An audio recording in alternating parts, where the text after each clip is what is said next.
Hello and welcome to CATSweek. I'm Dave Walter. The Monroe County Community School Corporation Board of Trustees met on January 28th. Director of Early Learning and Enrollment, Dr. Tim Dowling, introduced some fee changes to the early learning and out-of-school programs. He began by explaining changes to the early learning programs. Turning to my recommended changes in early learning fees, these only apply to our centers. That would be the Early Learning Center and Hoosier Hills Child Care Center. There won't be any recommendation to changes for our 3-year-old preschool program at our elementary sites. So the changes are recommending that we change the monthly fee for infant care from $1,100 a month to $1,150 a month, from toddler care from $1,000 to $1,100, and then for our 3-year-old preschool program at our centers, that's the Early Learning Center in Hoosier Hills, we're recommending a change from $900 to $1,000. And we are again leaving our school-based, that is the elementary school-based preschool, 3-year-old preschool program at $800. The reason we're recommending the change, particularly for the 3-year-old preschool program at our centers, is we believe it's more equitable in alignment with our elementary-based fee of $800. That $800 covers the school day, but there might be additional fees for families. It might be for breakfast and lunch, before care or after care extended day program, whereas our fee at our centers at ELC and Hoosier Hills Child Care Center, that $1,000 is an 11-hour day, so there's just already covers before and after care and already covers meals. So by making this recommendation, we feel like this is a more equitable approach for our families. Dr. Dowling went on to explain fee changes for morning and afternoon programs. Right now we have different fees for our morning and afternoon programs, and we have different fees at our afternoon programs depending on which site your child might be at. We believe that going to one standardized fee is more equitable and is easier to communicate with our family. Our families in our community. The motion passed unanimously. Next, the board heard from Superintendent Dr. Mark A. Winston, who shared some data regarding discipline disparities in the district. We have spent a lot of time, our teams have worked tirelessly over the last several years to really get a better handle on our discipline and looking at the disparities that we identified a few years ago. I'm encouraged by the hard work of our school teams. They have worked very hard and very diligently to examine our policies, our practices, our procedures, our protocols. You're going to hear a little bit more information tonight about all of the coordination of the strategies that are being put in place. And we are pleased to share some encouraging data and information, but I would also say that we are not there yet, but we've made great strides. Executive Director of Coordinated School Services and Strategic Partnerships, Dr. Chris Finley, highlighted the low rate of expulsions across the district this year. I think one of the most important pieces is there were 0 repeat offenders, and I think that's the key in all of this. I think, one of the greatest things that we do in schools, we have this opportunity to help our students get it right, those teachable moments, and teaching respect, teaching empathy, making sure that students understand the importance, and we talk about this a lot, the importance of impact versus intent. So, a lot of times they say, well, that's not how I meant it. Well, they need to understand how it was received and the impact that it had on others around them. And that's part of recognizing the role that they have in the world around them. Board President April Hennessy said she was glad that they have been working on this initiative. I will just say that I'm so glad to see this work. When I ran for the first time, this was one of my primary points on my platform. It was really important to me that we begin to track this because I think often, well, as James Baldwin said, so I can't say it any better than that, right? If it's not faced, we can't change it. And I do think that students in these sort of more vulnerable and priority populations are often, in this sort of paradoxical way, both invisible in many ways and then hypervisible in other ways. And it results in a lot of the disparity that we've seen. So I'm really glad to see us doing this work and just being accountable to ourselves and to the community. Assistant Superintendent of Curriculum, Alexis Harmon, concluded by quoting one of the district principals. In kind of conclusion or moving towards conclusion, we always talk to our principals about our strategic plan and the goals that we have and what we want to present on, and we gather information from them. And every time I do, I realize that they say things much better than I would. So I quoted one of our principals' feedback and the next steps that we still have to do for safe and inclusive schools, because they said it so well. So we must continue to consistently monitor discipline data to gain a deeper understanding of our students' behavior and identify effective ways to support their journey toward positive change. It is also crucial to continue supporting our staff, helping them understand and comprehend the underlying reasons for discipline disparities, and the impact of exclusionary practices. Additionally, we should continue to promote social and emotional learning for both staff and students. Superintendent Dr. Winston also introduced a new meeting segment, providing updates on state-level education-focused legislation. The legislative session began the first full week of January, and to date, approximately 1,232 bills have been introduced here in the state of Indiana. The content of these bills is wide-ranging, and many of them will have a direct impact on public education as we now know it. The Indiana School Boards Association is individually tracking about 200 bills. The education-specific topics are wide-ranging and include various education matters, teacher compensation, property taxes, school board elections, and several other items that will have a significant and, in some instances, drastic impact on the fiscal operations of all school districts and corporations throughout the state of Indiana. As a result, each month during this legislative session, from now through the end of April, our legislative liaison, Board Member Ashley Pirani, will highlight a few key bills that are being discussed at the State House so that our community can be well informed and aware of the implications of these bills. We urge you, we implore you to pay close attention and to make your voices heard. Board member Ashley Pirani also provided an update on legislation about House Bill 1001. House Bill 1001. This is the governor's bill for the state budget, which will increase the state tuition support by 2%. This is considered a good starting point. However, it's a lengthy process. The ISBA and other K-12 organizations are going to be lobbying for an increase of at least 2.6%. Pirani then mentioned two additional bills. Two bills that are very similar, one in the House and one in the Senate, House Bill 1230 and Senate Bill 287, which would move to make school board elections partisan. SB 287 calls for the addition of a primary for a primary election process for school board candidates and party affiliation. House Bill 1002 is a major deregulation bill, which is good as a remover, obsolete, as it good as it removes I was like, obsolete stateless, unfunded mandates and many provisions to return to local control and decision making through home rule control. SB 146 set new teacher pay goals and addresses parental leave for teachers. In terms of a call to action from ISBA, they are calling on us to oppose Senate Bill 287 and 1230 because school board members in Indiana should be chosen on the basis of qualifications, merits, and platform, and not their political affiliation. We are not immune from political conflict here on school boards, but partisan school board elections could have unintended consequences of further fueling such conflicts by instilling division, discord, and fragmentation. The vast majority of school board business does not require a political skill set. The MCCSC Board of Trustees will meet again on February 25th. The Monroe County Council met on January 28th. During the meeting, County Attorney Jeff Cockrell asked the Council to approve Resolution 2025-02. Cockrell explained that before moving forward on the Monroe County Convention Center, they need to transfer properties from the Convention Center Building Corporation to the Capital Improvement Board. We are here because the council has to approve any property transfer over $1,000 by ordinance.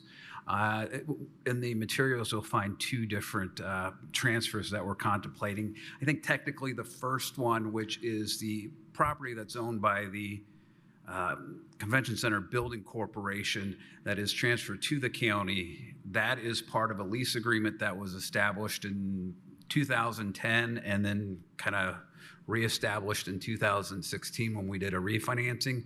Again, every property that we're talking about was purchased with innkeeper's tax for a tourism or tourism-related facility. I mean, that's kind of what's the use of the property. So what we have are these properties. Cockrell said that one transfer request made by the Capital Improvement Board consists of the northern portion of the properties. That portion is currently owned by the Convention Center Building Corporation, but would be transferred to the county and then on to the Capital Improvement Board. Cockrell pointed out that there are a few parcels a little farther away that are not going to be included in the transfer. Since the CIB has not indicated that they needed these for use of the expanded center, we would hold these and still retain them as the county retains other properties. Cockrell said that after the County Council approves the transfer, the Capital Improvement Board will work with the City of Bloomington to address the funding of the properties for the intended expansion. Councilmember Pete Iverson expressed enthusiasm for the resolution. To the extent that council approval is required, which that's a cool phrase in the contract here, I think this is a done deal. I mean, I think this is a no-brainer. The slowdown that we have seen previously on this, I don't think needs to happen here, and I intend to support it. During public comment on the agenda item, Monroe County resident Joe Davis said that he is opposed to the resolution. This item is not needed. This was originally brought up as a means to potentially drive more summer activities. Driving more summer activities is coming at the expense of the general public, and this does not benefit the general public. This is to be a mini Lucas Oil Stadium that will be duplicating facilities that IU already has, and those facilities are not being used over the summer months when the students are gone. Hotels, restaurants will all benefit by cooperating with IU to bring in and let them utilize these facilities. The public is going to pay $100 million up front right away. That doesn't include the financing. This is a loss leader, according to Mike McAfee of Visit Bloomington. He says that this is meant to lose money to draw in people. Well, drawing in people does us all no good in our community of Monroe County. This land is too valuable to be losing money perpetually. The council approved the resolution unanimously. The county council also heard a request to approve an additional appropriation of about $47,000 for the family court project. Circuit Court Judge Catherine Stafford presented the request and explained that this money would go towards providing free legal services to low-income people on family law cases. Judge Saltzman and I have the small claims, evictions, and family court docket for most of Monroe County. I would say 80 to 90% of the litigants in our courtroom are representing themselves. They cannot afford an attorney, and they are facing huge issues over custody and protection of their children, division of the marital estate, and desperately seeking legal help. When they get legal help, they get a better result, and our courts are helped as well with efficiencies because they know better what to file and what to ask for. I will say that when I was in private practice, my best advice for my clients was make sure your other side gets a good lawyer. Because if there are two good lawyers or they're both getting legal advice, you're much more likely to come to an agreement or a mediated settlement rather than needing to go to litigation, which is usually worse for the family. So I would request approval of this appropriation so that we can continue to have this service. The council voted unanimously to approve the appropriation. The Bloomington Utilities Service Board met on January 27th. Before approving the payable invoices, board member Jim Sherman commented on the high cost of liability insurance and asked if it has been increasing. Assistant Director of Finance, Matt Havey, responded. Notice the cost of the liability insurance is over $500,000. Has that been going up and up and up? Yeah. It's going to go up even more for next year as well. So at least that's what Risk has been telling me. Seems like an awful lot. Yeah, it is. Utilities Director Catherine Zager responded, saying that the city's risk management department is working with a new insurer to get the best possible rate. Board member Megan Parmenter asked how their rate is determined and explained that she wants to make sure they are paying a fair amount. I'm not doubting that that's not our portion. We obviously have our crews who are doing dangerous things every day, and so we certainly want to be covered. But just like with our interdepartmental agreement, we just want to make sure that what we're paying is our fair share and not more than that. Havey said that he will look into it. Then the board approved the payable invoices unanimously. At their meeting on January 27th, the Ellisville Town Council heard an ordinance establishing a water loss policy. The proposed policy would allow residents to petition the Ellisville Utility Office for credit against their bill if their usage is over 50,000 gallons higher than normal due to plumbing issues or problems caused by natural disasters.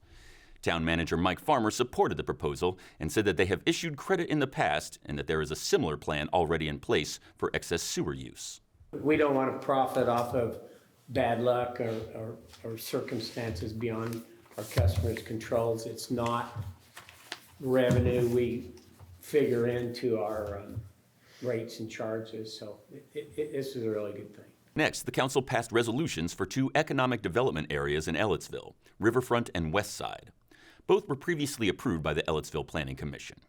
Councilman William Ellis thanked the public for their comments before clarifying the provision allowing unlimited alcohol permits for the Riverfront development. None of us have discussed with these alcohol permits for the Riverfront, and no one's considering gas stations, liquor stores, strip joints. Would you agree with that? We're trying to attract restaurants, Right.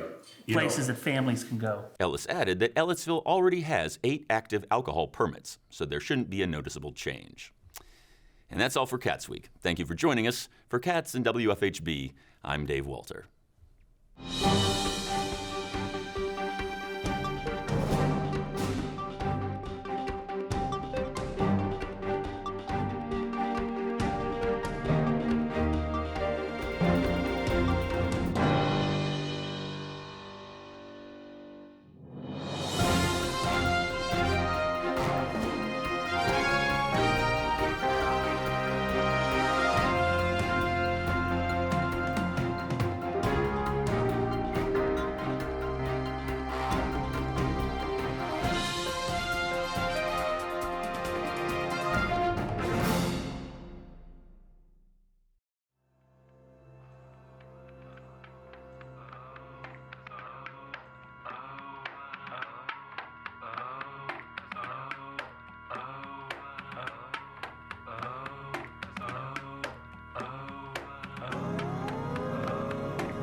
I know about this thing is what it looks like and where I found it.